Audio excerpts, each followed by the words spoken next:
Pada video ini, aku nih Putrangi Cendra Dewi Dan aku Nika Dasar Nanggeni akan menampilkan hasil wawancara kelompok Janger dari keenam narasumber kami. Nah, tanpa basa-basi lagi, yuk kita simak videonya.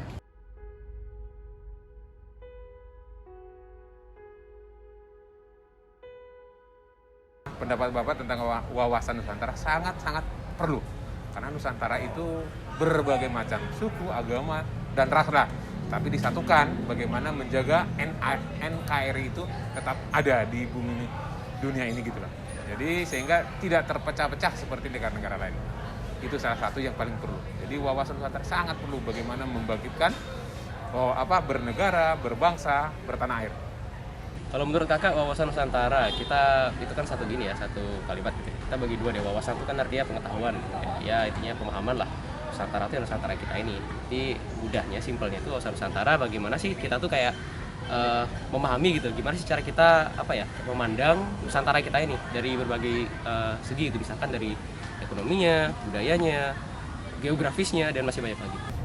Menurut saya, wawasan Nusantara itu adalah kemampuan manusia yang berada di suatu daerah untuk mengerti daerahnya tersebut. Artinya adalah, secara gampangnya, kalau kita dari Indonesia, kita tahu di Indonesia ada macam-macam sukunya, ada macam-macam rasnya, ada agama yang berbeda-beda. Nah, kalau punya pemikiran dan wawasan Nusantara yang baik, seharusnya seorang individu itu mampu mengerti perbedaan-perbedaan itu. Jadi kembali ke semboyan kita kan Bhinneka Tunggal Ika tuh, biarpun kita beda-beda, kita tetap aja satu sebenarnya. Itu sih setahu saya wawasan Nusantara. Wawasan Nusantara itu adalah cara pandang dan sikap kita terhadap bangsa kita sendiri. Ya, sehingga nantinya dalam mewujudkan cita-cita nasional, ya, cita-cita ini. Jadi bagaimana kita bisa menjalin persatuan bangsa, sehingga nantinya tujuan nasional itu bagaimana semuanya sejahtera seperti itu. Itulah wawasan Nusantara. Menurut Ibu, itu wawasan Nusantara itu kan cara pandang kita ya terhadap bangsa Indonesia, cara bagaimana kita melakukan tingkah laku yang dimana menjunjung tinggi bangsa Indonesia. Jadi seperti itu. Menurut saya, wawasan Nusantara itu adalah perkembangan luar biasa untuk memastikan bahwa Indonesia punya budaya dan adat masing-masing di seluruh Indonesia.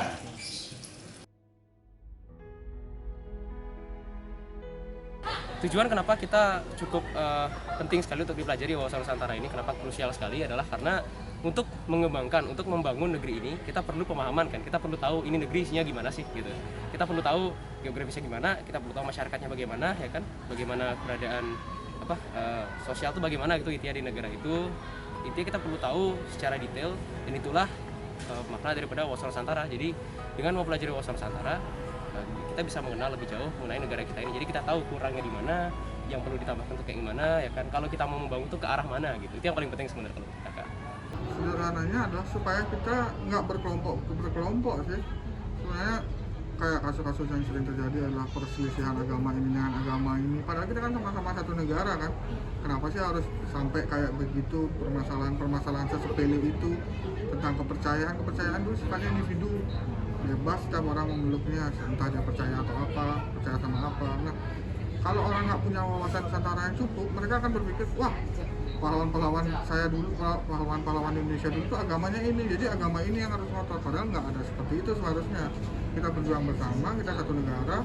Kalau nggak ada wawasan Nusantara yang baik, ya pecah-pecah gitu kasusnya ada. Nah, itu sih. Ya kalau menurut kita ya, apalagi generasi muda sekarang ya sangat berbeda sekali sama yang zaman-zaman sebelumnya. Jadi pemahaman tentang wawasan Nusantara itu sangat penting sekali, di mana di situ kita bisa belajar bagaimana cara menghargai diri sendiri dulu, kemudian bagaimana menghargai orang lain, bagaimana menerima pendapat orang lain itu. Jadi itu dasar dari wawasan Nusantara ya. Sebelum kita untuk mengenal Indonesia, kita tuh harus tahu diri kita sendiri dulu, bagaimana cara kita bersikap dengan orang lain.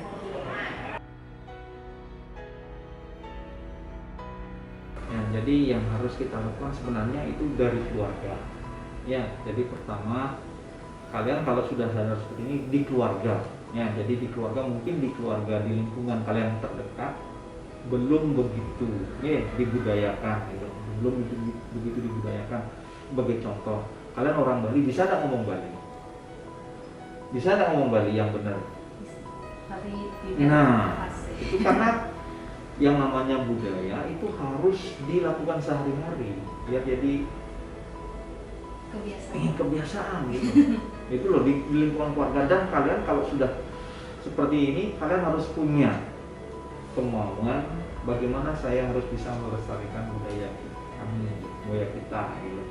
Kalian harus punya kesadaran, kemudian kalian imbaskan kepada teman-teman di sekitarnya gitu. Kalau sudah kayak itu harus diterus, apalagi pemerintah Provinsi Bali kan sudah mencanangkan juga sekarang jadi pelestarian aksara Bali itu.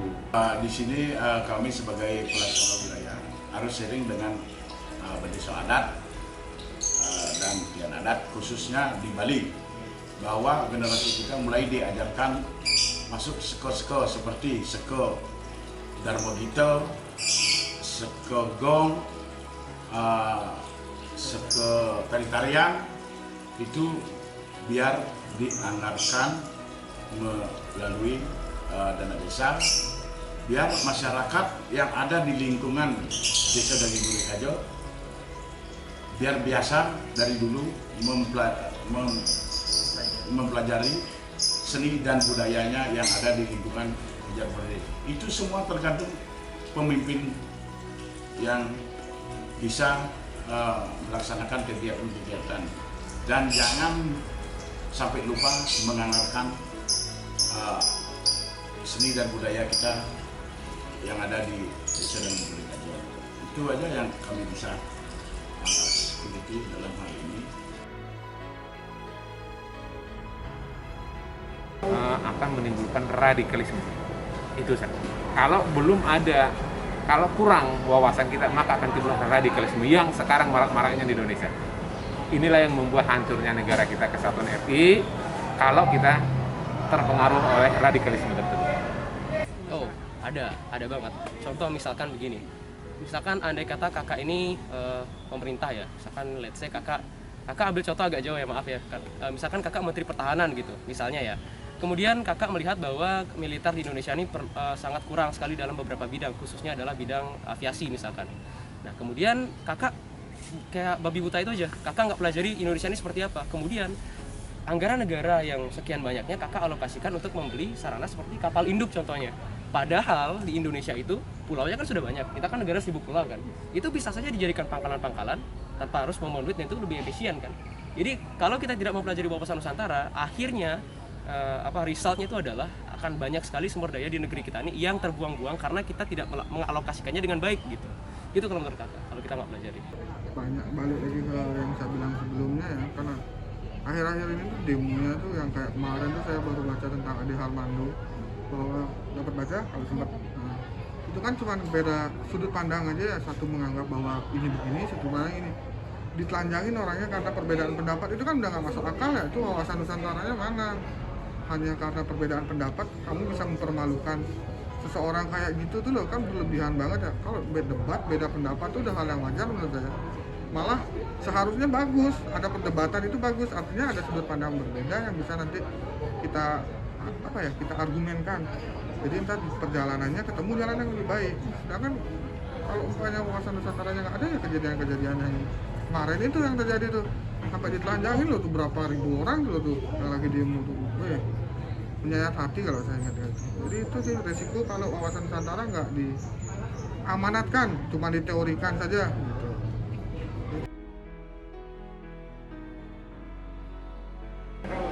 Untuk memecahkan masalahnya itu tadi, bagaimana dari segi keagamaan, segi kita mencintai tanah air, mengingat budaya lokal kita sangat bagus, itulah mencintai budaya lokal lah. Jadi inilah yang cara-cara menghilangkan radikalisme. Cara kakak ya, kalau misalkan kalau kita mau gini kayak radikal aja kita kasih tahu kan. Ya, coba deh lu pelajarin gitu segala macam.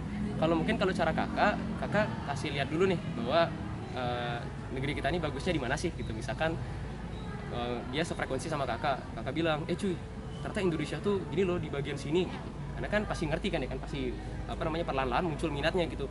Ini orang ngomong apa sih gitu kan. Ada dia pasti mulai pelajari dan akhirnya dia mulai memahami langsung gitu. Wawasan Nusantara tuh apa gitu. Jadi kalau menurut kakak, strategi kakak tuh tidak secara langsung memerintahkan dia untuk belajar, tapi perlahan-lahan menimbulkan minat dia untuk belajar dengan cara itu tadi, memperlihatkan negeri kita tuh bagusnya di mana gitu. Sebenarnya balik lagi dari semua itu berawal, kalau dari sudut pandang saya adalah gimana keluarga itu mengajarkan bahwa kamu itu hanya sebagian kecil loh dari Indonesia, nggak usah berlagak paling benar, nggak usah berlagak paling sakti lah, itu banyak kasarnya. Udahlah jalani hidupmu, akui perbedaannya orang lain, perbedaan dengan orang lain, akui kekuranganmu dari orang lain, akui kelebihan orang lain. Dari keluarga, dari dalam. Setelah keluarga berhasil menciptakan karakter mengakui perbedaan itu, ini cara lancar aja, nggak akan ada masalah itu. Terus kalau bisa tinggal di lingkungan yang heterogen, artinya macam-macam ada di sana, nggak yang apalagi sekarang emang pernikahan. Saya bahas kasus lain ya, saya bahas tentang gay lah. Emang kita nggak merestui itu, cuman as long as mereka nggak menyakiti kita, apa masalahnya sih? Ya udah jalanin aja. Saya di keluarga sampai diajarkan seperti itu. Wah, udahlah, masih saya straight. Cuman kalau ngelihat mereka yang gay, ya udah, nggak ganggu kan. Ya itu menghargai perbedaan, menghargai sudut pandang orang, harus diajarkan sejak dini dari keluarga. Nggak yang harus begini ya nanti ya, harus rajin sembahyang terus, padahal prakteknya nggak ada gitu. Jadi harus yang dasar-dasar seperti itu.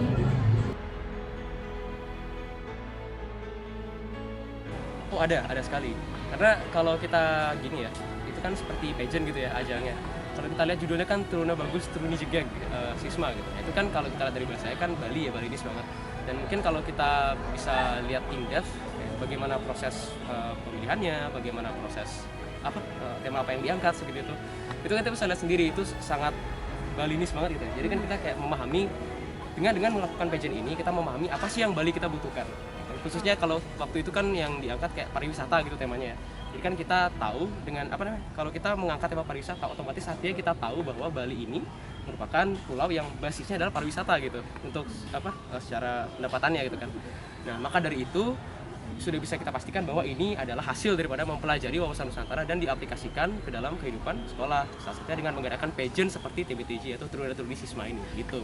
Ya jelas, Bapak sebagai kepala sekolah paling tidak ya harus bisa menularkan hal-hal yang baik, praktik baik utamanya kepada stakeholder di SMA Negeri 7, terutama para siswa, bagaimana kedepannya para generasi muda ini tetap bisa melestarikan budaya-budaya asli kita.